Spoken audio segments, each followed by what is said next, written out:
You see, isn't that kind of cool? I think it's just really cool. Now we can spit, but that's kind of, do a loogie and stuff, but that's kind of gross to think about that. But it is kind of interesting when you start thinking about this miracle, this body, the way it works, and it's like, it's just majestic how our bodies actually work. And I think it's really exciting. I love being a chiropractor because it really is a neat thing. Now, another problem is pneumonia. Have you guys been hearing? I mean, basically pneumonia is an infection that happens and it settles in a certain portion of the lungs. The lungs are divided into sections. So you've got a lower and a middle, and you've got each lung then has some divisions in it. And in general, the pneumonia tends to be in one of the divisions. It can sometimes spread into another, but when they're suspicious of pneumonia, what do they often do? They'll take a chest X-ray, right? When you take a chest X-ray to look at somebody's lung, what you're looking for is there an area what we can call consolidation. That means is there an area that's filled up with fluid that we can actually see where there's actually an infection, a cluster of infection happening. So if we see that, that's why they start you on some antibiotics and things like that. But pneumonia is basically an infection within the lung, and it typically is on one side or the other, and it typically then is primarily in one of the sections of the lung. You see, so that's why you can take an X-ray and look at it and see if somebody has pneumonia. That's what they're looking for. Bronchitis, though, is the bronchi.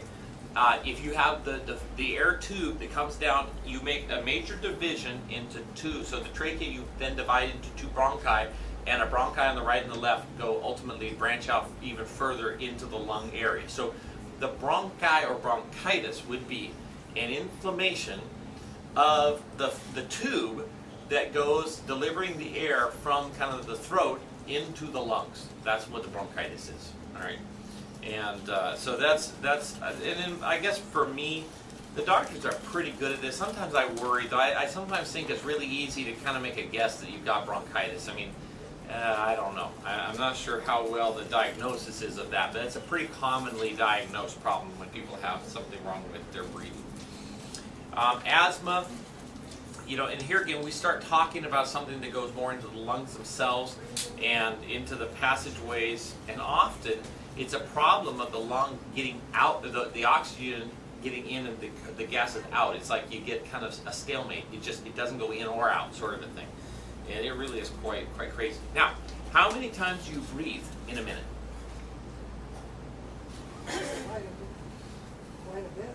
Yeah. Just about like So the apple 17 to 20 times in a minute. Yeah. All right. So that's now. If you're in better shape, are you going to breathe more or less? Less. That's correct. Why? Because you take deeper breaths. You can take deeper breaths. You tend to be a little trimmer. That's You're what I better. try to do. That's I know. And it is interesting that I would suggest that healthy people breathe fewer times, right? Just like our heart rate, we would rather us not have as many heart rates. Healthy people tend to have lower heart rates. In general, more efficient pumps of the blood, more efficient breathing, it's just better for the system. All right. Now, when we start talking about the lungs, what is the structure that functions like the bellows for the lungs, making that exchange happen? What is that called? Diaphragm. The diaphragm. Now, one of the things that I am interested in is the nerve supply to the diaphragm. Now, if it's down here, where do you think the nerves come from? How does the nerve get your diaphragm? Where does it come from in your nerve system? In the spine. It does come from the spine, but the question is where in your spine? Okay, well, let's ask this. Let's say if you were having a problem with your bladder down here, where would the nerve to the bladder come from? Closer to your tailbone. Yeah, low back, right? So here's the key. Almost always in the body, the thing, wherever the thing is, the nerve supply kind of matches, right? So if I'm talking about my stomach, the nerve to it is here between my shoulder blades. Does that make sense? Or liver is here. Large intestines here. It's all kind of kidneys here. There's a match. All right. So sinuses. We're talking about respiratory system. So my sinuses here. Where do you think where would we get if you didn't know, but you had to make a guess? Where do you think we'd look for a nerve problem to my sinuses? The neck. The neck, and specifically the upper neck, right? So you see how those sorts of things, or if thyroid is here, we would expect the neck problem. Those types of things, okay? So that's kind of the basic chiropractic idea. The diaphragm is one of the exceptions. So the diaphragm is down here. Where would we expect the nerve to the diaphragm to come from? Spine. Right back here, the spine, and kind of about the same place that the diaphragm is, right? You guess where? Guess what? That's not where it comes from. Where does it come from? Upper back. No. Good guess. Higher. Higher. The neck. Oh, We're talking C4. About where your collar crosses at your neck is where the nerve branches. Now, why in heaven's name does it do that? Why would the phrenic nerve branch out high, kind of in that mid neck that goes come all the way down here? that's where you get the air. Well, we don't know. We're not God, right? So we don't fully know. Although I will tell you, have you known people who dive into a pool and break their neck? Okay. A lot of, and over my career, I've had several patients who have broken their necks. Okay. Now, if you have a neck break in the lower part of the neck, which would be more common, since the nerve to the lungs, to the diaphragm, had branched out before the break, guess what they can still do? They can still breathe. Now, what happens if they break their neck high before that phrenic nerve had a chance to get out? Can they still breathe? No. They will die, right? Or if they don't die, they won't be able to make the diaphragm. They might have to have an artificial lung breather, that sort of thing, right? So I think part of it is that that nerve exited out so that if there's major trauma down in the low part of the neck, the nerve is exited before that vulnerable area, so you can keep breathing, even if you have something terrible happen to the lower part of your neck.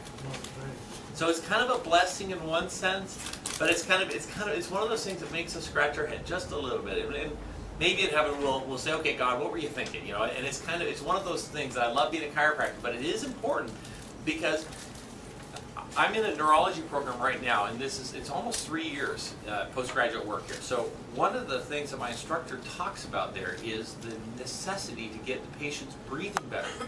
And in fact, often he doesn't almost care what the symptom is that the patient is experiencing. One of his first priorities is getting them to breathe better, and he'll do that by adjusting ribs. You know why? Because if we can breathe better, we have more oxygen. The nerves then can flow better, so it will kind of lay the groundwork so that the work that he does on that person will actually work better. So you'll watch, if you kind of are like a fly on the wall here, you're going to notice that I do a lot of rib adjustments, and if I'm noticing someone's hunching over and they're not breathing deep, one of the things I will do is I will stand behind and kind of stretch them up. One of the reasons I'm doing that, yes, is because otherwise when we do like this, what does it do to our lungs and everything? It squishes it all, right? We need to expand that, and when we do that, then our body can function better, our nerve system can flow, everything can work better, all right? So, now, one of the things then as a chiropractor is I want to think about, okay, different conditions. Well, there was a study that looked at 3 things. They looked at asthma and allergy and hay fever patients. And what they were doing is they were saying, okay, is there a common area that these people have problem with their nerve supply?